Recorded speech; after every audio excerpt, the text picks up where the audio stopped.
Hello, my name is Michelle Keane from Knocknagoshel in County Kerry, and I'm wishing all the Great Mná hÉireann happy International Mother's Day. Irish women, ye rock. I'm just back myself from voting in my local polling station in Knocknagoshel, where the People's Republic of Knocknagoshel are coming out now in mighty numbers to vote no to these waste of time amendments and are keeping us Great Mná hÉireann protected in our constitution by voting no. In my opinion, the general consensus from the people at grassroots level is that people are sick now to death of our gay Taoiseach Leo Varadkar and our gay Minister Roderick O'Gorman running this country. And they want him out of office immediately, as they're not one bit in touch with their female side by trying to raise us Great Mná hÉireann out of our constitution. In my opinion, Mr. Roderick O'Gorman's behaviour throughout this referendum campaign has been curious and worse. Last week, he gave an interview to the Irish Times in which he rebutted the objections to the referendum wording by Michael McDowell, who is an ex-Attorney General. He says that the current Attorney General has assured him that the wording was valid.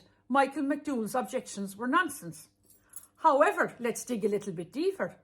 Highly unusually, he did not release the text from the current Attorney General.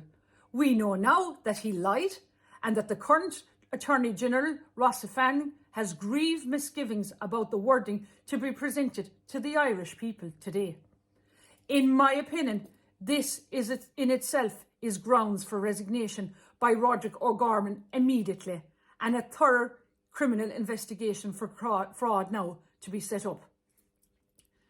Secondly, we find that Mr. O'Gorman threatened non-governmental organisations with having their funding cut off if they did not thoroughly support these waste-of-time amendments today.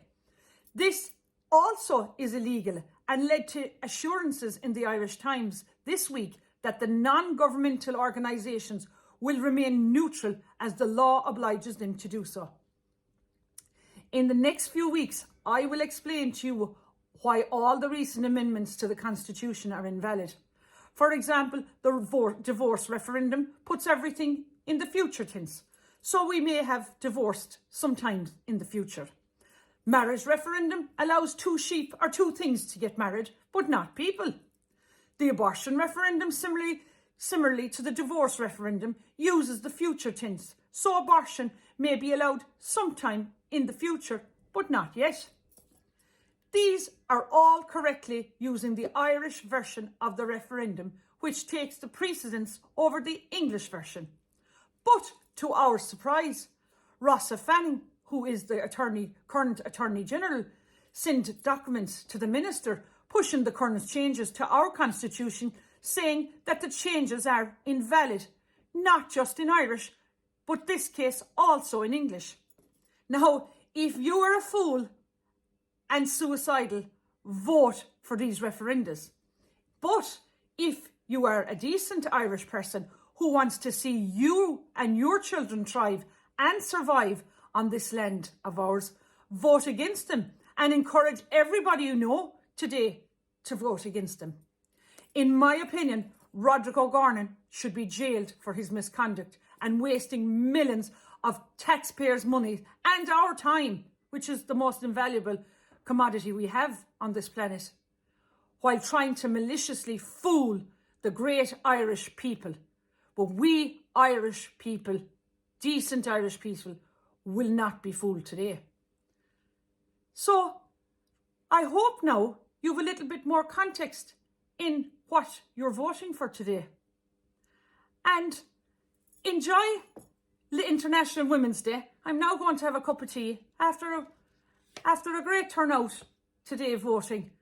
I am very confident that the Irish people are now going to come out in mighty numbers and show this government what we think of them.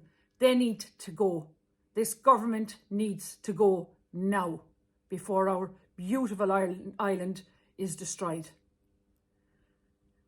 Remember, your voice is your vote. 105 years ago, Irish women got the right to vote. People died for your vote. Everyone should care what's in our constitution. Gorav Mila Mahagat.